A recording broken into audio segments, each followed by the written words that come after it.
জয় রাধে, জয় রাধে, জয় রাধে। গোবিন্দম গোকুলানন্দং গোপালং গোপীবল্লভম গোবর্ধনং ধরং ধীরং তং বন্দে গোমতিপ্রিয়ম নারায়ণং নিরাকারং নরবীরং নরোত্তমং নৃসিংহং নাগনাথং চ তং বন্দে নরকান্তকম। গুরুর্ব্রহ্মা গুরুর্বিষ্ণু গুরুদেব মহেশ্বর গুরুরেব পরম ব্রহ্ম তস্मै শ্রী গুরবে নমঃ। অখণ্ডমণ্ডলাকারং ব্যাপ্তং येन চরাচরং তৎপদং দর্শিতং येन তস্मै শ্রী গুরবে নমঃ। অজ্ঞানতিমিরান্ধস্য জ্ঞানাঞ্জনশলাকয়া চক্ষুरुन्मीलितं येन তস্मै শ্রী গুরবে নমঃ। আচার্যং মাং বিজানীয়াৎ অবমান্যেত করিষ্যে ন মর্তবুদ্ধা শ্রীয়েতু সর্বদেবময় গুরু। জয় শ্রী গুরুদেবায় নমঃ, জয় শ্রী গুরুদেবায় নমঃ, জয় শ্রী গুরুদেবায় নমঃ নমঃ। চৈতন্য চরিতামৃত কবিরাজ শ্রেষ্ঠ কৃষ্ণদাস কবিরাজ বিরচিত ভগবান শ্রীকৃষ্ণ চৈতন্য মহাপ্রভুর জীবনালেখ্য ও দর্শন গ্রন্থ। শ্রী শ্রী চৈতন্য চরিতামৃত এই সৃষ্টি কথা যদি আমরা একটু শ্রবণ না করি তাহলে এর রস মাধুর্য আস্বাদন করা বিলম্বিত হবে, অর্থাৎ সেটা পূর্ণ হবে না। এই কারণে কিভাবে শ্রী শ্রী চৈতন্য চরিতামৃত সৃষ্টি হয়েছিল তার কিছু ইঙ্গিত শ্রী শ্রী চৈতন্য চরিতামৃতে দেয়া আছে। আবার কিছু কিছু জনশ্রুতি বা অন্যান্য প্রাচীন গ্রন্থে এ বিষয়ে আলোচনা করা আছে, আমরা সবটাই শুনি। কবিরাজ গোস্বামী অর্থাৎ কৃষ্ণদাস কবিরাজ তিনি বহুদিন ধরেই বৃন্দাবনবাসী হয়েছেন এবং তার অত্যন্ত প্রিয় গ্রন্থ দুটি, একটি হল শ্রীমদ্ ভাগবতম, অপরটি হল বৃন্দাবন দাস ঠাকুর কৃত শ্রী শ্রী চৈতন্য ভাগবত। এই শ্রী শ্রী চৈতন্য ভাগবত সম্বন্ধে একটি কথা প্রচলিত আছে। প্রাচীনগণ এই শ্রী শ্রী চৈতন্য ভাগবতকে অন্য নামে জানেন,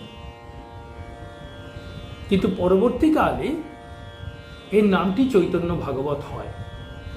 এর পেছনে একটি ঘটনা আছে, আমরা শুনলে ভালো লাগবে। লোচনদাস ঠাকুর শ্রী চৈতন্যদেবের একটি লীলা গ্রন্থ রচনা করেন এবং সেটি রচনা করে তিনি শ্রীল বৃন্দাবন দাস ঠাকুরকে শোনাতে আসেন। শ্রীল বৃন্দাবন দাস ঠাকুর যখন এই গ্রন্থে একটি অপূর্ব কথা শ্রবণ করলেন যে নিত্যানন্দ এবং শ্রীচৈতন্য একই স্বরূপ, শুধুমাত্র লীলার কারণে দুজনে আলাদা হয়েছে, এটি শ্রবণ করার সঙ্গে সঙ্গেই বৃন্দাবন দাস ঠাকুর লোচন দাস ঠাকুরকে বক্ষে ধারণ করলেন, করে বললেন, তোমার গ্রন্থের নাম আমি দিলাম চৈতন্য মঙ্গল, আমার গ্রন্থের নাম হবে চৈতন্য ভাগবত। এছাড়া আরও দু তিনটি মত আছে, যাই হোক এই মতটি অত্যন্ত গ্রহণযোগ্য এবং হৃদয়স্পর্শী যে রচয়িতা স্বয়ং নিজের গ্রন্থের নাম পরিবর্তন করলেন। কারণ কি? তার অন্তরের কথা অপর লেখক, অপর রচয়িতা প্রকাশ করে দিয়েছেন বলে। এই চৈতন্য ভাগবত সর্বপ্রথম রচিত হয়, মানে চৈতন্য চরিতামৃতের বহু পূর্বে এটি রচিত হয়। একটা কথা আমাদের ইতিহাস সাপেক্ষে হয়তো জানা প্রয়োজন। চৈতন্য ভাগবতকার এবং চৈতন্য চরিতামৃতকার এরা কেউই কিন্তু ভগবান শ্রীকৃষ্ণ চৈতন্য মহাপ্রভুকে দর্শন করেননি। শ্রী ভগবান শ্রীকৃষ্ণ চৈতন্য মহাপ্রভুকে দর্শন করে তার লীলা কথা রচনা করে গেছেন একমাত্র মুরারিগুপ্ত। মুরারিগুপ্তের একটি সংক্ষিপ্ত গ্রন্থ আছে, তার নাম শ্রী শ্রী কৃষ্ণ চৈতন্য চরিতামৃতম, সংস্কৃতে রচিত। এবং একমাত্র মুরারিগুপ্ত যিনি শ্রীমন মহাপ্রভু অর্থাৎ আমার প্রাণগৌরকে অতি বাল্যকাল, শিশুকাল, জন্মাবধি লীলা করতে দর্শন করেছেন। আমরা পরে তার কথায় বিস্তৃতভাবে আসব।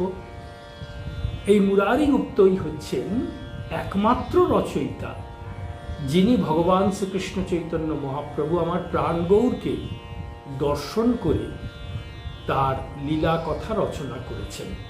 কিন্তু পরবর্তীকালে আমার প্রাণগৌরে যে কটি লীলা কথা রচিত হয়েছে, যেমন চৈতন্য মঙ্গল, চৈতন্য ভাগবত, চৈতন্য চরিতামৃত, এর রচয়িতারা কেউই কিন্তু আমার প্রাণগৌরকে লীলা করতে দর্শন করেন। এবার ফিরে আসি আমাদের কবিরাজ গোস্বামীর কথা। কবিরাজ গোস্বামী দুটি প্রিয় গ্রন্থ আগেই আমরা শুনলাম, শ্রীমদ্ ভাগবতম এবং অন্যান্য গ্রন্থাদিও তিনি পাঠ করেন, কিন্তু এই দুটি গ্রন্থ হচ্ছে তার অত্যন্ত আকর্ষণের। শ্রী শ্রী চৈতন্য ভাগবত। শ্রীল বৃন্দাবন দাস ঠাকুরকে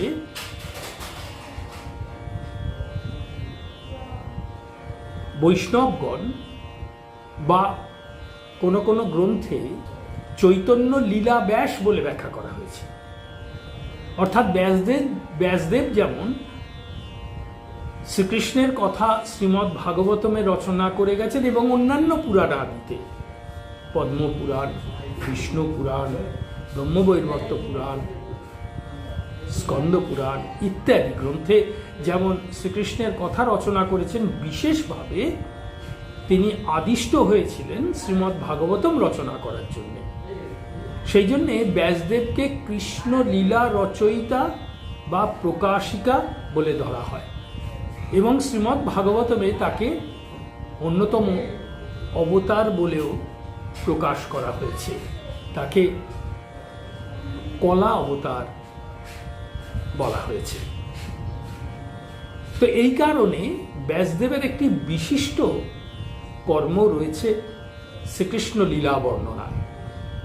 তো সেইরূপ আমাদের শ্রীল বৃন্দাবন দাস ঠাকুরকেও, যেহেতু তিনি শ্রী চৈতন্য দেবের লীলা কথা অত্যন্ত প্রাঞ্জল সরল ভাষায় এবং অত্যন্ত গভীর আবেগের সঙ্গে, ভাবের সঙ্গে জগতের কাছে উপস্থাপন করেছেন, সেই জন্যে বৃন্দাবন দাস ঠাকুরকে শ্রীচৈতন্য লীলা ব্যাস বলে অভিহিত করা হয়। এই কারণেও হয়তো কবিরাজ গোস্বামী এই গ্রন্থটির প্রতি তার অকল্পনীয় আকর্ষণ অনুভব করতেন এবং তিনি তার রচিত গ্রন্থে বারবার উল্লেখ করেছেন, যদি কারোর এ বিষয়ে বিস্তৃত শ্রবণ করতে ইচ্ছা হয় তাহলে তিনি চৈতন্য ভাগবত পাঠ করুন। এমন কথাও তিনি বলেছেন যে চৈতন্য ভাগবতে এই লীলা যেহেতু বিস্তৃতভাবে ব্যাখ্যা করা আছে, সেই কারণে আমি এই লীলা সংক্ষেপে ব্যাখ্যা করলাম। অর্থাৎ তিনি তার গ্রন্থের মাধ্যমেও শ্রী শ্রী চৈতন্য ভাগবতকে পাঠ করার একটি প্রভাব বিস্তার করছেন, বা বলা যেতে পারে পাঠককে উদ্গ্রীব করছেন। এহেন চৈতন্য চরিতামৃতকার কেন কিভাবে এই গ্রন্থ রচনা করলেন, এই জায়গায় আসার আগে আরেকটি কথা আমাদের স্মরণ করতে হবে। আমরা পাঠের পূর্বেই শ্রবণ করলাম যে এটি শুধুমাত্র লীলা গ্রন্থ নয়, এটি একটি দার্শনিক গ্রন্থ। এটি একটি অপূর্ব ঘটনা আমাদের স্মরণ করলে ভালো লাগবে যে শ্রী শ্রী চৈতন্য চরিতামৃত শ্রীমদ্ ভাগবতাদি অত্যুচ্চ ভক্তি, জ্ঞান, কর্ম, যোগ এই সমন্বয় গ্রন্থের অন্যতম বাংলা সংস্করণ বলা যেতে পারে। শ্রীমদ্ ভগবদ গীতায় শ্রী ভগবান যে সমস্ত অনুশাসনের কথা বা ব্যাখ্যার কথা বা আধ্যাত্মিকতার চূড়ান্ত ভাবের কথা প্রকাশ করেছেন, সেগুলিও কিন্তু চৈতন্য চরিতামৃতে আমরা আস্বাদন করতে পারি। এবং চৈতন্য চরিতামৃত এমন একটি গ্রন্থ, যে গ্রন্থ অতি নির্দিষ্টভাবে অনুধ্যান করলে সত্যই অন্যান্য শাস্ত্রাদি পাঠের আর প্রয়োজন হয় না। যেমন আমরা আরেকটি উদাহরণ নিতে পারি। পূজনীয় শ্রীমৎ স্বামী শারদানন্দজি মহারাজ ভগবান শ্রী রামকৃষ্ণ দেবের একটি জীবনী গ্রন্থ, যদিও সম্পূর্ণ করেননি তিনি, তবুও বেশিরভাগটি রচনা করে গেছেন। এই গ্রন্থের সঙ্গে চৈতন্য চরিতামৃতের একটি মিল আছে। যেমন শ্রী ভগবান শ্রীকৃষ্ণ চৈতন্য মহাপ্রভুর লীলা ব্যাখ্যা করতে গিয়ে দার্শনিক এবং আধ্যাত্মিক তত্ত্বাদি কবিরাজ গোস্বামী উপস্থাপনা এবং ব্যাখ্যা করেছেন, ঠিক তেমনি পূজনীয় শ্রীমৎ স্বামী শারদানন্দজি মহারাজ শ্রী শ্রী রামকৃষ্ণ লীলা প্রসঙ্গ রচনা করতে গিয়ে শাস্ত্র এবং শাস্ত্রাতীত তত্ত্বগুলি ব্যাখ্যা এবং উপস্থাপনা করেছেন। সুতরাং এই দুটি গ্রন্থের মধ্যে একটি অপূর্ব মিল খুঁজে পাওয়া যায়। আমরা বোধহয় শিবের গাজন শুরু করে দিয়েছি, তা বাপু ধান ভাঙতেই যখন বসা হয়েছে, একটু শিবের গাজন না করলে কি আর হয়? কারণ ধান ভাঙার শক্তিটা তো শিবের গাজনের থেকেই পাওয়া যায়। ফিরে আসি আমাদের কবিরাজ গোস্বামীর কথা। এই কবিরাজ গোস্বামী অনেকদিন ধরেই বৃন্দাবনে বাস করছেন এবং তখন কিন্তু শ্রীকৃষ্ণ চৈতন্য মহাপ্রভুর সাক্ষাৎ পার্ষদরা আর কেউ দেখেনি। তাঁর যে দ্বিতীয় স্তরের সাধক এবং সিদ্ধ পুরুষরা তখন বৃন্দাবনে অবস্থান করছে। শ্রীকৃষ্ণ চৈতন্য মহাপ্রভু আমার প্রাণ গৌরের অন্যতম প্রিয় পার্ষদ সনাতন গোস্বামী, সরগোস্বামীর শ্রেষ্ঠ গোস্বামীও বলা যেতে পারে। তার ভাব, তার রুচি, তার লীলা, তার অনুভূতি এবং শ্রী চৈতন্যদেবের প্রদত্ত তাকে শক্তি, এইসব যদি আমরা বিচার বা ধারণা করার চেষ্টা করি, তাহলে দেখা যায় সনাতন গোস্বামীর মতো অত উচ্চ ভাবের পার্শ্বদ খুব কমই ছিলেন। তাই সেই সনাতন গোস্বামী প্রভু বৃন্দাবনে মদন মোহন বিগ্রহের প্রতিষ্ঠাতা। একে কোনো কোনো স্থানে মদন গোপালও বলা হয়েছে, চৈতন্য চরিতামৃতে মদন গোপালও বলা হয়েছে। এই মদন মোহন বিগ্রহ কবিরাজ গোস্বামী অন্তরের সঙ্গে সেবা করতেন এবং এই মন্দির নিত্য দর্শন, সেখানে ধ্যান, জপ ইত্যাদি তার একটি নিত্যকর্মের মধ্যে পড়ত। তখন বৃন্দাবনের যে সমস্ত পণ্ডিত বৈষ্ণবগণ রয়েছেন, তারা এই কবিরাজ গোস্বামীকে চিনতেন এবং তারা মাঝে মাঝেই কবিরাজ গোস্বামীকে শ্রীচৈতন্যদেবের বিস্তৃত জীবনী, বিশেষ করে তার অন্তলীলা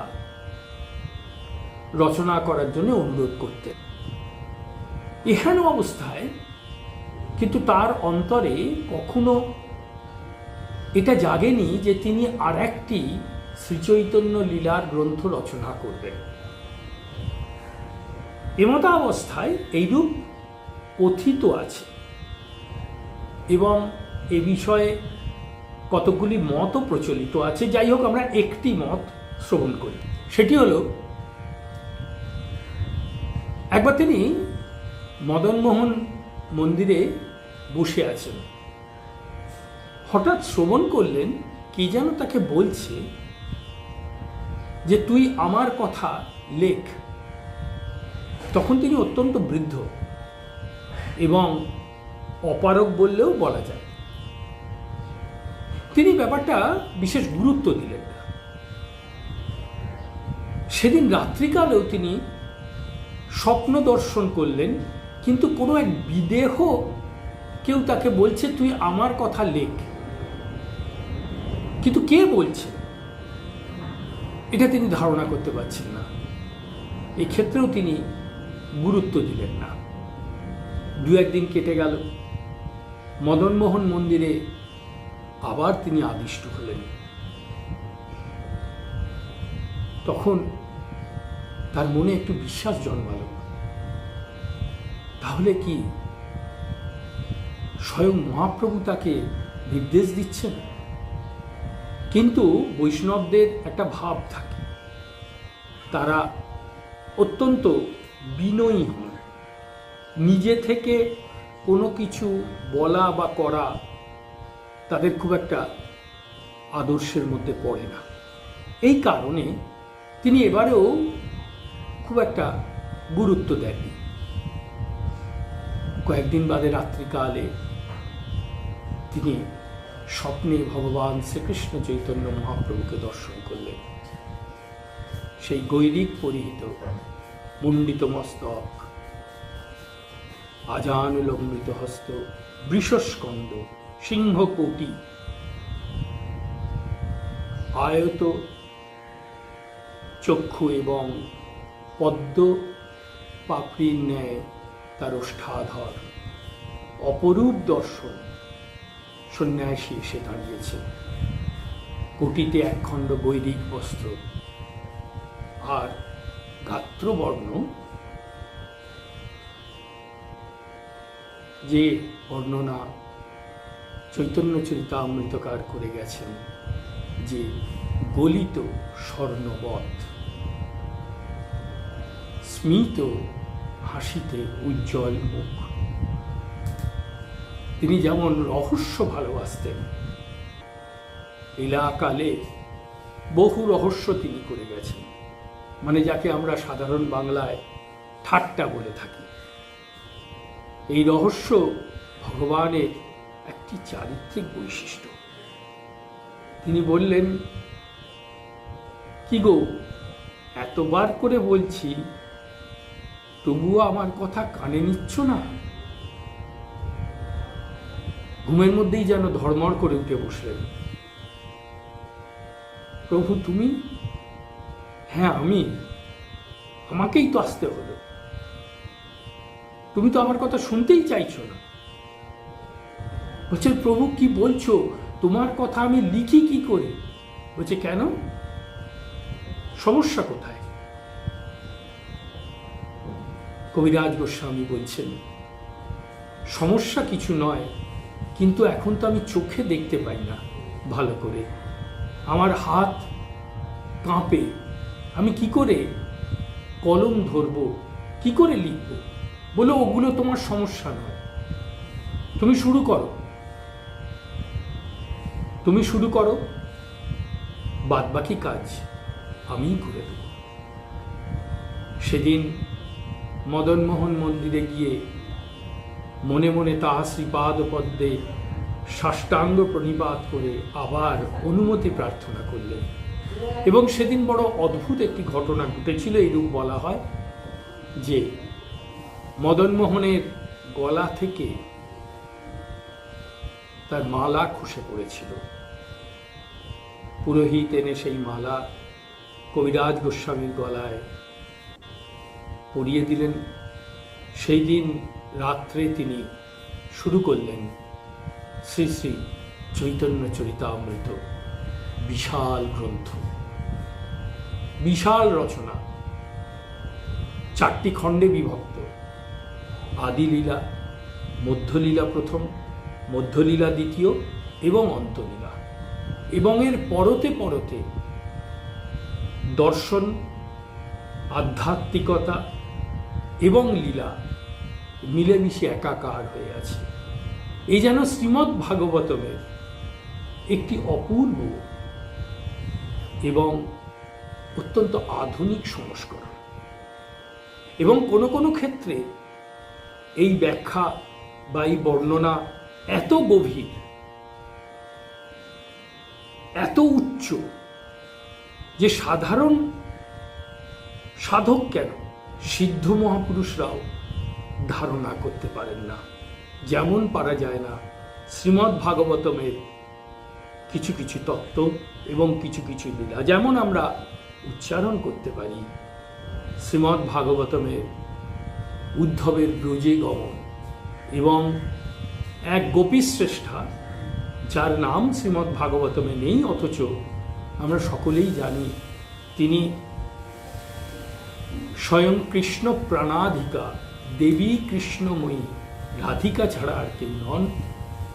তাঁর যে বক্তব্য, যা উদ্ধব শ্রবণ করেছিলেন, যাকে আমরা ভ্রমর গীতা নামে জানি, এইরূপ অত্যন্ত উচ্চ, সর্বশাস্ত্রের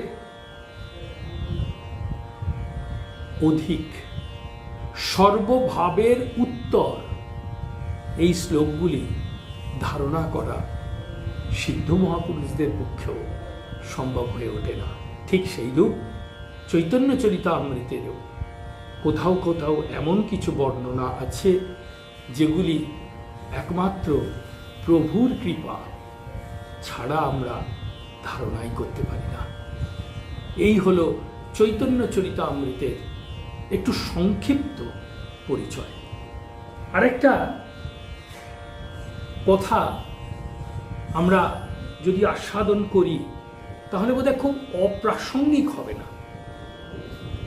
সত্যি কথা বলতে গেলে কি দাঁড়ায় জানে? যেমন একজন বৈজ্ঞানিকের কথা, বৈজ্ঞানিকের তত্ত্ব একজন বৈজ্ঞানিকই বুঝতে পারে। উদাহরণস্বরূপ বলা যেতে পারে প্রফেসর অ্যালবার্ট আইনস্টাইনের থিওরি অফ রিলেটিভিটি বা জেনারেল থিওরি যদি কেউ ভারতবর্ষে বুঝে থাকেন তাহলে তিনি হচ্ছেন আচার্য সত্যেন্দ্রনাথ বোস। আর কেউ কতটা বুঝেছেন বলা কিন্তু খুব কঠিন। এই উদাহরণটা কিন্তু অপ্রাসঙ্গিক নয়, তার কারণ ওই স্তরে না গেলে কিন্তু ওই ভাবটা বোঝা যায় না। এটা বলার কারণ হলো শ্রী ভগবান যে সমস্ত লীলাদি করেছেন বা করছেন সেটি কিন্তু প্রকৃত অর্থে তিনি জানেন এবং পরবর্তীকালে তিনি এটা প্রকাশ করে দিতে পারেন। যেমন জীবনের শেষ ভাগে স্বামী বিবেকানন্দ একটি অদ্ভুত কথা বলেছিলেন, এই নরেন কি করল সে যদি আর একটা বিবেকানন্দ আসত তাহলেই বুঝতে পারত। তবেই বুঝে দেখুন এই কথার তাৎপর্য কি, এত কথা বলার কারণটা কি। আসুন আমরা লীলায় প্রবেশ করি। ভগবান শ্রী রামকৃষ্ণ যে জায়গায় বহুবার যেতেন এবং দক্ষিণেশ্বরে আসার কয়েক বছরের মধ্যে থেকেই তিনি সেখানে প্রতি বছরই প্রায় শব্দটা ব্যবহার করা হচ্ছে, প্রতি বছরই যেতেন। এবং 1886 সালে তিনি অপ্রকট লীলায় প্রবেশ করার আগের বছর 1885 সালেও সেখানে গমন করেছিলেন। সেটি একটি বৈষ্ণবদের অতি পবিত্র তীর্থ, তার নাম হচ্ছে পানিহাটি। গঙ্গার তীরে ভগবান শ্রীকৃষ্ণ চৈতন্য মহাপ্রভুর আগমনকে উল্লেখ করে সেখানে প্রতি বছর তার প্রিয় পার্ষদ রাঘব পণ্ডিত একটি উৎসব করতেন, এবং সেই উৎসবকে কেন্দ্র করে আরেকটি লীলা সংগঠিত হয়েছিল, সেটি বলা হয় আমার প্রাণ নিতায়ের লীলা, সেটিকে দণ্ড মহোৎসব বলা হয়। সেই দণ্ড মহোৎসবে শ্রী রামকৃষ্ণদেব প্রায় প্রতি বছর যোগ দিতেন। একবার সেখানে গিয়েছেন এবং সেখানে আজও সেই বাড়ি আছে। মণি সেন নামে এক ধনাঢ্য ব্যক্তি, ভক্ত ব্যক্তি, সেবক ব্যক্তি শ্রী রামকৃষ্ণদেবের পরিচর্যা করতেন। তো তার বাড়িতে গিয়ে শ্রী রামকৃষ্ণদেব উঠতেন। সেখানে মণি সেনের যিনি গুরু নবদ্বীপ গোস্বামী, তার সঙ্গে শ্রী রামকৃষ্ণদেবের বেশ কয়েকবার মিলন হয়েছে, এবং একবারের কথাবার্তা শ্রী শ্রী রামকৃষ্ণ কথামৃতে লিপিবদ্ধ আছে, এবং শ্রী শ্রী রামকৃষ্ণ লীলা প্রসঙ্গেও লিপিবদ্ধ আছে। কথা প্রসঙ্গে শ্রী রামকৃষ্ণদেব বলছেন নবদ্বীপ গোস্বামীকে, তা তোমার ছেলে কি করে? নবদ্বীপ গোস্বামী বলছেন, এ পোড়ার দেশে তো আগে বেদ বেদান্ত পাওয়া যেত না, মোক্ষমুলার সাহেব মানে ম্যাক্স মুলার, মোক্ষমুলার সাহেব ছাপালেন, সেই কারণে আবার পাওয়া যাচ্ছে। তা বাড়িতে বসে সে বেদ বেদান্ত দিয়ে শাস্ত্র চর্চা করে। শ্রী রামকৃষ্ণ মৃদু হেসে বললেন, তা বেশ, তা বেশ। তবে কি জানো, কলিতে ভক্তিযোগ, ছেলেকে ভাগবত আর চৈতন্য চরিতামৃত পড়তে বলো। এই যে বলা হলো, আইনস্টাইনের কথাটা আচার্য সত্যেন্দ্রনাথ বোস বুঝতে পেরেছিলেন। শ্রী শ্রী চৈতন্য চরিতামৃত কি গ্রন্থ, এবং তাতে আমার প্রাণ গৌরের কি লীলা ব্যাখ্যা করা আছে, সেটা কিন্তু আমার প্রাণ গৌরী জানেন। তাই শ্রী রামকৃষ্ণ শরীরে তিনি এই নিদান দিয়ে গেলেন, কলিতে ভক্তিযোগ, শ্রীমদ্ ভাগবতম ও শ্রীচৈতন্য চরিতামৃত পড়তে বলো। তো সেই শ্রীচৈতন্য চরিতামৃত আসুন আমরা আস্বাদন করার ইচ্ছা না প্রাণ গৌর নয়, রাধারানীর চরণে সমর্পণ করি। যে রাধাঙ্গ ধারণ করে স্বয়ং শ্রীকৃষ্ণ জগতে আবির্ভূত হয়ে লীলা করেছিলেন, তার আবরণাত্মিকা শক্তি, তার আধারিকা শক্তি, তার লীলা প্রকাশিকা শক্তি, তার ভক্তি প্রদানকারী শক্তি, সর্বোপরি তার প্রাণ স্বরূপিণী সেই রাধারানীর চরণে প্রার্থনা করি আমাদের শ্রী শ্রী চৈতন্য চরিতামৃত আস্বাদন করা। জয় রাধে, জয় শ্রীকৃষ্ণ চৈতন্য মহাপ্রভুর জয়। অনর্পিত চরিম চিরাত করুণায় অবতীর্ণ কলৌ সমর্পিয়েতুন্নত উজ্জ্বল রসাংশ ভক্তিশ্রিয়ম হরিপুরট সুন্দর দ্যুতি কদম্ব সন্দীপিত সদা হৃদয় কন্দরে স্ফুরতু বক্ষুচিনন্দন। হা কৃষ্ণ চৈতন্য প্রভু নিত্যানন্দ, হরে কৃষ্ণ হরে রাম শ্রী রাধে গোবিন্দ। হা কৃষ্ণ চৈতন্য প্রভু নিত্যানন্দ, হরে কৃষ্ণ হরে রাম শ্রী রাধে গোবিন্দ। হা কৃষ্ণ চৈতন্য প্রভু নিত্যানন্দ, হরে কৃষ্ণ হরে রাম শ্রী রাধে গোবিন্দ। জয় শ্রীকৃষ্ণ চৈতন্য মহাপ্রভুর জয়, নিত্যানন্দ আদি গৌর পার্শ্ববৃন্দের জয়, জয় রাধে মাধবম গোপী জনবল্লভম।